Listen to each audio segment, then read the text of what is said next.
All right. Hello and welcome. Thank you so much for being here. I have set the guitar aside today. I am honored to have a special guest. As you know, I'm committed to helping people to heal their lives and expand their consciousness and their awareness and to bring their music and their passions forward into the world.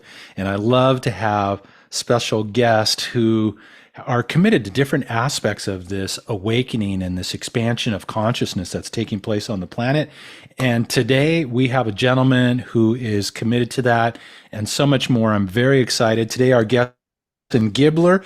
He's a licensed psychotherapist, man. I like this. A peak achievement coach and spiritual teacher celebrated for developing, I have to read this, eco spiritual and psychological model of deep awakening. We're definitely going to dive into that for sure. But Jason, thank you so much for being here. Thank you for coming on and going on this little journey with me today. I'm looking forward to our time together. Thank you, Mark. It's so awesome to be here with you and really excited to get to talk with you. Absolutely.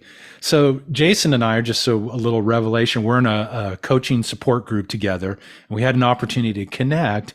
And in our there's just, I'll go ahead and say this. There's not a lot of guys that I talk to that have this depth, this sensitivity, this high level of awareness. Maybe I'm just hanging around in the wrong groups or whatever, or connecting with the wrong people. But the moment that we had a conversation, I knew that there was so much to you and what you're bringing forward. You have this like powerful light. And I know that you're committed to bringing forward your gifts, your talents. And I think one of the things that really kind of captured me is that you're a therapist, but yet you're bringing in these unique modalities to help people. So if I was to ask you, what do you, what's your purpose and what are you committed to helping humanity with? Well, I love that you kind of spoke of awakening and bringing awareness to the planet. And for me, I kind of see the world as all integrated. So I'm always thinking about integration and how that really matters. So, for example, our emotional struggles are not just within ourselves; they're within our families, our societies, the planet. They're global. And if we just look at the symptoms, so let's say I'm struggling with anxiety, and I think, I'm stressed out. Maybe I need to go to a doctor and get a little medication to help me. Well, it might help, but it doesn't speak to the root cause, and it doesn't speak to the broader way that manifests in the world.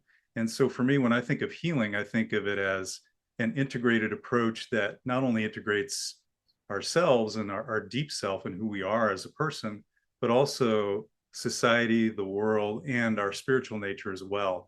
So if we want to be fully healed, we need all of that. And Mm. so my way of doing therapy is to try to bring that all in. So I work with the surface self, I work with the deeper self, I work with the transcendent self. So I'm looking at it from that broad scope. And that's where I think that the deepest healing can be found. You mentioned something about the root cause, because so many of us, well, we all experience disharmony to one degree or another in our lives. And a lot of it does come from our family circumstances. And of course, being a therapist, you know that age 0 to 7 is just a primary time where we lay down a lot of our foundational beliefs, whether they're empowering or disempowering. But where do you think the root cause is to the disharmony, generally speaking, that we all experience in our lives from time to time? Well, I think it is our lack of awareness of our own interconnectedness to all things. So, and this is what you were talking about my method and what I do, and eco spiritual psychology is all about recognizing our deep connection to the earth and to the spirit, and also incorporating psychology into that. So often people kind of they either are in one camp or the other. They're maybe really scientific and or psychology minded, or they're maybe really spiritual and they're kind of maybe out there, a little bit. But I try to bring it all together because I think that everything has its contribution. So science is one of the most valuable things that humans have developed. But if we just rely on science alone, then we're giving up on so much more knowledge. And the deep spirit, is amazing. And when we can tap into that, there's great healing. So I would say that, kind of an answer to your question, if we're cut off from ourselves, from the planet, from other beings, then we have dysregulation and we are not well. So our wellness is dependent upon our interconnectedness. Excellent. And so, what do you think is the biggest obstacle that prevents us from really looking at these alternatives? I mean, I know that we're so bombarded with messages of take this pill, do this thing outside of yourself, and you're going to be fine and taken care of. And maybe you might be able to lessen some of the symptoms you might be experiencing, but we know that whatever that issue is that's within us is still going to come to the surface in one way or another. What are some of the techniques that you're bringing forward to literally help us to open ourselves up and begin to address that place where I believe that all change and transformation comes from? Yeah. Well, I think that first off, and this really, aligns with many spiritual traditions and beliefs, but for me, I think that the mind is extremely busy, and it's often filled with false beliefs and false concepts that have been passed down to us through generations, through trauma, through wounding, through society and how it wants to mold us, through other people's opinions of how we should be. And as a result, it creates a great deal of disconnect and also a great deal of emotional distress. And so the first step, I think, is to practice clearing your mind. So we have to have a clean slate.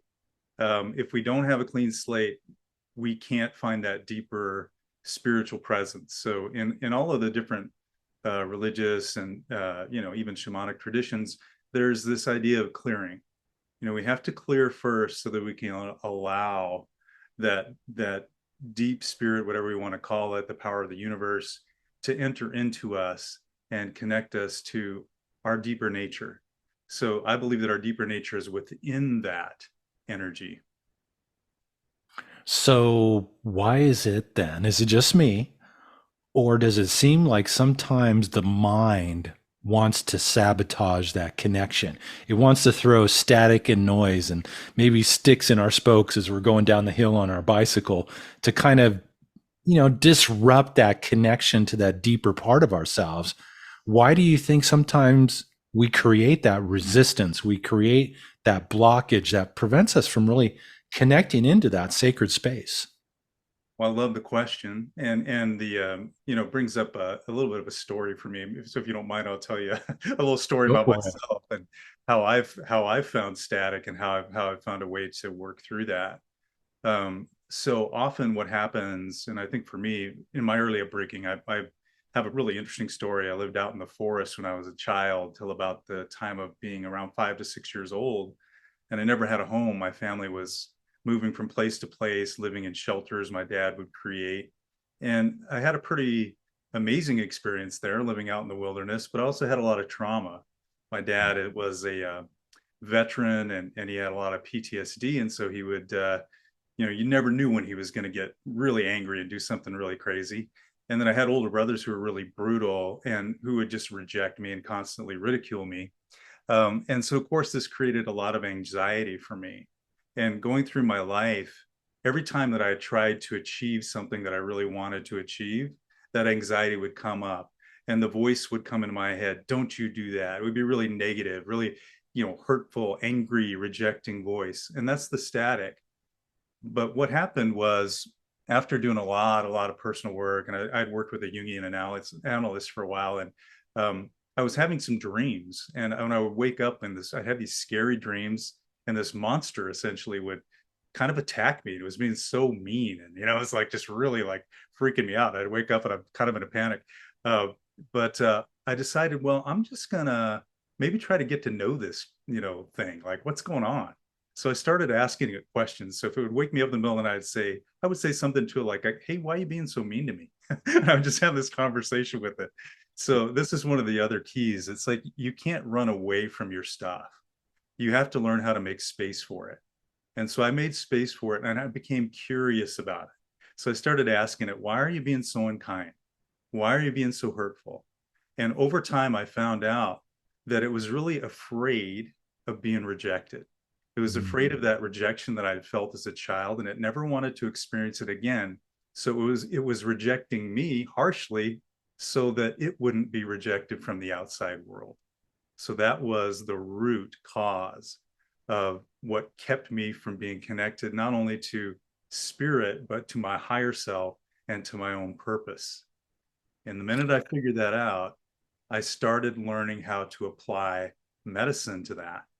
And that medicine is the opposite of rejection. It's love, it's acceptance, it's compassion, it's understanding. So I'm not trying to destroy this part of me that is rejecting. What I'm trying to do is bring healing to it so that it can help me in my life rather than be a hindrance.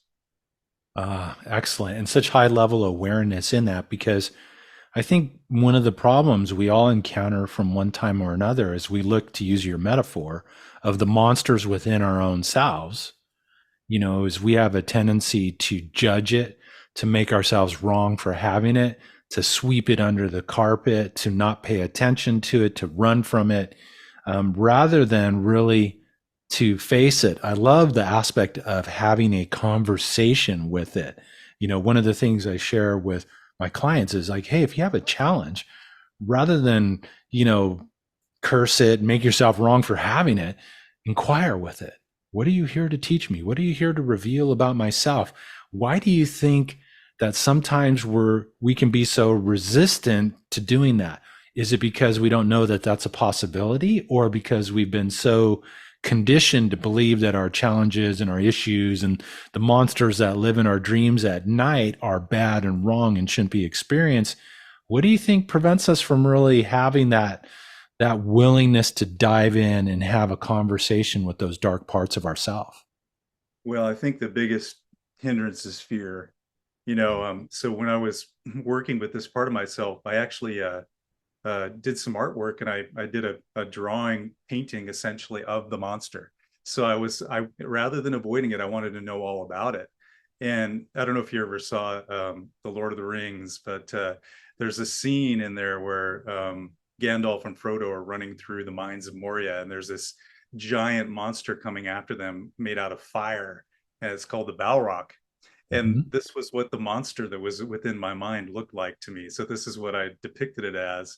So it's coming after me with its flames, and its horns, and that is really what those monsters within us in us are like. We may not have that strong of an imagery, but most of us would avoid that and run like crazy. But in the movie, Gandalf stops and he says, "No, you can't pass," and he actually confronts the monster. And so for me, I didn't fight the monster, but what I did was I wanted to learn from it. And as I learned from it, and as I listened to it, I listened to the wisdom that it had. It had some wisdom for me. It wanted me to be safe. And as soon as I was able to say thank you for wanting me to be safe, your way of doing it all this time has caused me so much distress. Is there another way that we can do this differently? Can you still be my strong protector without me having to feel terrible all the time? And I was able to make kind of an agreement with that part of me. And now it's a very strong, powerful part of me. And it doesn't yell at me anymore. It doesn't put me down. And if I ever start to feel that coming up, which it will now and again, I just bring medicine to it. So if it says, hey, you're lame, or people are going to think you're an idiot or whatever, I'm like, I just say the opposite. Oh, thank you. I'm actually wonderful. And I actually know that there's a lot of people that want to hear what I have to say. And so I just bring the opposite medicine to it. And over time, it heals it. It's interesting you use that reference, because even in that movie, that monster ended up being the catalyst for Gandalf's expansion into the next level of his awareness, expression, and mission. And, I don't think, probably most of us probably don't look at those monsters or those experiences in our lives as really potentially being the catalyst that can help us to expand, to grow, to love ourselves more, and really to take our lives to the next level. And, I guess it's unfortunate that we tend to resist it, but I love that analogy and what opened up for you out of that experience in talking to that man, how many of us could benefit from having a conversation with those aspects within our own selves? So I noticed as I was reading through some of your information, you talk about how this healing, this transformation is really an important part of this consciousness and this ascension that's taking place on the planet today. I'd love to have you kind of elaborate a little bit more as to why is that important, and maybe even to touch on a little bit what is, I'm curious to know what that ascension or that consciousness awakening looks like to you. What do you think is potentially there and available to us by taking on these aspects within our own selves, and what can open up through our own healing, not only for ourselves, obviously, but also for those around us and for consciousness as a whole? Yeah, thanks so much for that question too. And I just finished doing my course, The Awakening Path, which was a 8-week journey where I took some travelers, is what I was calling my participants, on this journey through all these different ways to experience awakening. So I went from everything from earth-based wisdom to Hindu wisdom to Christian wisdom to Buddhist wisdom, and I didn't leave anything out. I also went into neuroscience and psychology. And I think that one of the big problems we have as a world is we other people, and we make ourselves right and them wrong. And so most faith systems will do this. There's a sense that we know the truth and the other people don't. And my premise, and the thing that I really believe is true, is that deep spiritual wisdom is everywhere, that it's surging through the ground, it grows up through the grasses and the trees, and it's surging through every wisdom tradition out there. And so if we reject anything, we actually reject ourselves. And so this is one of the reasons why I love doing the Awakening Path, because I was helping people to see that you can deeply embrace Hinduism wisdom, right along embracing Christian wisdom, right along embracing shamanic and Buddhist, and none of it is wrong. There's light in all of it. And all that we want to do is we just want to take what's good out of that for ourselves and utilize it. And anything that feels hurtful or negative, we leave it behind. So one of the Bible verses that I really like is, "You will know them by their love." And that's a simple one, but all it's saying is that the core of everything is love. And I think that permeates through every wisdom tradition. And so if a faith system is expressing hatred or hurt or darkness, that's not true, because the deep truth is love. And so any faith system, you look for the love within it and you hang on to that, because that is the true nature of all things. And it is the spiritual government of the universe, I believe, is love. It's what generates all things. And so that's where the healing is. Absolutely. And I love that too, because, anytime humanity gets involved with things, it has a tendency to throw some of those different aspects in, and I always like to go back to the founder or the main focal character within these wisdom traditions that really brought forward this message of unconditional love, of non-judgment, of compassion. And those are beautiful, powerful messages and powerful states of being. But I never really thought about it. I love that this spirit, this love, this true essence, this spirituality emerges through all of these different traditions and wisdoms and psychologies and faiths and traditions. And I think that's beautiful. And when we can get beyond that judgment of I'm right, you're wrong, or whatever, there's all kinds of different things that can begin to open up for us as a whole and continue to support us in our spiritual evolution. That's beautiful. We were talking the other day, and we had a conversation around perfection and the idea of perfection. And in my experience, it seems like one of the detriments of our journey and our unfolding is having a very strict and rigid interpretation or definition of perfection, that you have to do it this way, it needs to be perfect, and that stifles our growth, and it creates fear, it creates anxiety, it prevents us from wanting to express ourselves in a certain way for the fear of doing it wrong or not doing it perfectly. What do you think are some of the things that we can do to well, I call it expand the definition of perfection to include the stumbles and the falls and the twists and the turns and the learnings, and to kind of expand that and perhaps maybe take away a little bit of that pressure and that bindedness that can come from really, oh, it needs to be rigid and perfect and done this certain way, or, somebody's going to get angry at me, or people are going to tell me I'm not good enough, or I don't deserve if I don't do it right. How can we free ourselves from some of that stress and some of that worry in our own expressions and our own uniqueness that we're bringing forward? Yeah, I love that question, Mark. As you're talking, I'm just thinking about, one of the deep struggles of humanity, and it goes back to our early origins as, you know, tribal, nomadic people, rejection, being out of the tribe, is we fear that more than we fear death because it's deeply rooted in our DNA. We know that survival is dependent upon us being connected with others and being within the group. And so whenever we fear that we're out of the group, we will strive to be perfect so that we can be in the group. So Mm. striving for perfectionism, if you look at the other side, the shadow side of it, you will see the fear of rejection. So perfection, rejection, they're yin and yang. And so what we need to do is going back to this idea of the root.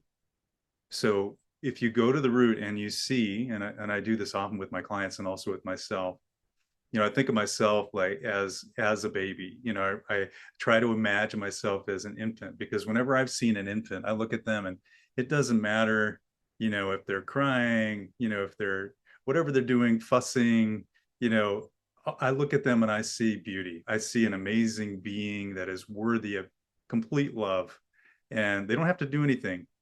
They are definitely not doing things to win our love, but they have it because we just know innately that they are valuable, that they're beautiful, that they are whole and complete in and of themselves just as they are. And they also have massive potential to grow and change. And this is true of all of us. And so if we can go back to that, if we can see ourselves in that way and say, man, you are valuable just as you are. You're beautiful, you're amazing, you have so much, and you don't have to do anything to deserve my love and acceptance. If we can have that attitude towards ourselves, then it is the ground, it's like fertile soil for becoming our best selves. So within that, our talent and our ability can just thrive. And will it be perfect? No. But will it be amazing? Yes. It seems like these times that we're emerging into, all of humanity is being called to a new level of awareness, a new level of sensitivity, a new level of self acceptance, and really being challenged to let go of some of these old conversations, which certainly fall in this perfection conversation about not being enough. You know, how do we truly embody that we are these magnificent, beautiful expressions of life, of source energy, of God, universe, whatever you want to call it, of this planet itself? How do we begin to embody that essence, that way of being within our own selves, where we see ourselves as being an extension of this most beautiful and magnificent universe? Sometimes it's hard to keep that state when we're meeting life's challenges, when we're dealing with the twists and the turns and the ups and downs of our own human experience. How can we remind ourselves or remain connected to that in an ongoing basis? Well, for me, and I know there are many ways, but I can tell you about my practice, and mine is really earth-based. And Mm. so, kind of going back to my idea of eco psychology and spirituality, whenever I'm out in nature, the world shows us the deep truth. It shows us spiritual truths everywhere.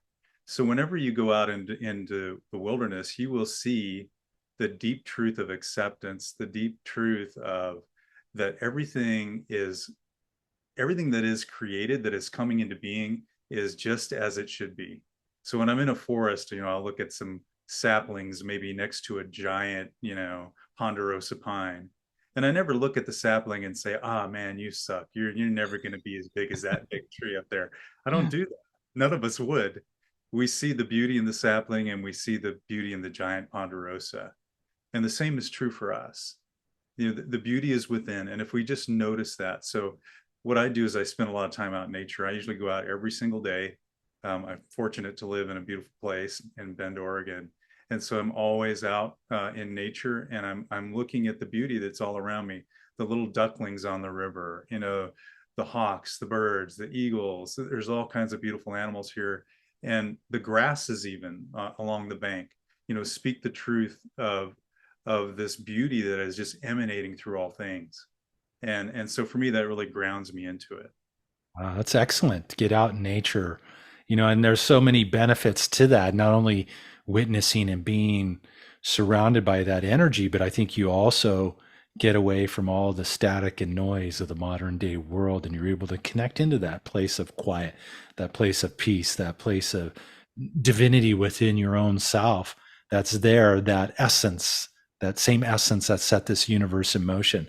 So I like that. How simple is that? Get out in nature, put your feet on the ground, feel the water, observe the grass, observe, breathe in the clean air, and get reconnected. Because, man, what can potentially open up for us if we were all to realize that we're an expression of that same magnificence that we witness in that nature type of environment. That's awesome. I love that. I'm going to take that on myself personally. We've got a beautiful canyon here locally, and it's so nice to get on the bike and ride out there and just see the deer and breathe the air. And that's not bad for Southern California, where it's not quite as easy as Bend, Oregon, to take a step out your backyard. Yeah, I'm out with the ponderosas, easily and effortlessly. But hey, it's possible, and I think it's available there for all of us. Even if you live in New York City, get to the park. Those are all possibilities. It's such a great way to continue to embody. I like that. So, big question for you. What is your vision? What would you like to see humanity shift into in these years ahead? What would you love to see us awaken to? Is there anything in particular that you would like to see unfold for humanity collectively? Well, thank you so much for asking that question. I was about to jump out of my seat when you said it because I love the question. I want to hear your vision, man, because it's our visions that make it come to fruition. And that's part of the power that we all need to realize, is that our visions and what it is that we hold dear to our hearts, man, that's what we shape and shift and impress into formless substance. So I want to hear yours. Come on, nature, man. Well, I believe that the healing of ourselves and the healing of all of humanity and the healing of the planet is really all interconnected. So, as I sit out there in the forest, I recognize that I am part of an amazing ecosystem. I think one of the biggest lies that's ever been told by humanity is that we have dominion over the earth. But what I really believe is that we are caretakers of the earth, that we are part of the environment, and if we have our, if we recognize our rightful place in it, then we can be filled with joy because it's so beautiful and so amazing, and we definitely won't destroy it. And same thing when we see the truth that we are connected to one another, and that not only the love that is within me is also within you, that you and I are one, then we're not going to want to harm each other. Right. There's no way you and I are going to be enemies if I can see the light in you and you can see the light in me. We're only going to have compassion and love for one another. So my vision is all about us recognizing our deep interconnectedness, our deep oneness with all things, with the universe, with each other, with plants and animals, with the planet. And as we start doing that, we will have healing. And that is my vision. And I think there's a great deal of fear right now about the environment and global warming and all of these things. And it's really all it is, if you take it down to its basic, is separateness. If we see ourselves as separate from the planet or over the planet, then we're not going to be careful. We're not going to care. But if we see ourselves as part of the planet, that we're part of this living earth, then of course we're going to care for it. So I know it seems maybe kind of flippant for me to say it that way, but all I'm saying is that all we need to do is open our eyes, awaken to our deep interconnectedness with all things, and that will bring healing not only to us, but to our families, to our society, to all humans on the planet and the planet itself. So I know it's a big vision, but it's Hey, not my vision. I believe it's the vision of the universe itself. I love it. And it's a great vision and a mighty vision indeed. And just what would open up for so many of us if we were, one of the things that showed up as you're sharing that is, how it is that we treat the planet and take it for granted in some ways is really a reflection of how we treat ourselves and our lack of love for ourselves and how we treat our own selves with neglect and doing things that we know aren't good for us, but we do them anyways. And it's really kind of once again, marrying back the oneness of this whole thing called life. So I love that. So obviously you're committed, you're bringing forth resources to help people to step into this vision, their vision, to heal their lives, to expand their awareness, to bring their passions, their callings forward. What do you got? What do how can people learn more about you? And is there anything in particular that you're bringing forward that might further assist those of us who really resonate with what you're sharing and want some help in stepping into this vision and creating a world that works? Yeah, thanks so much.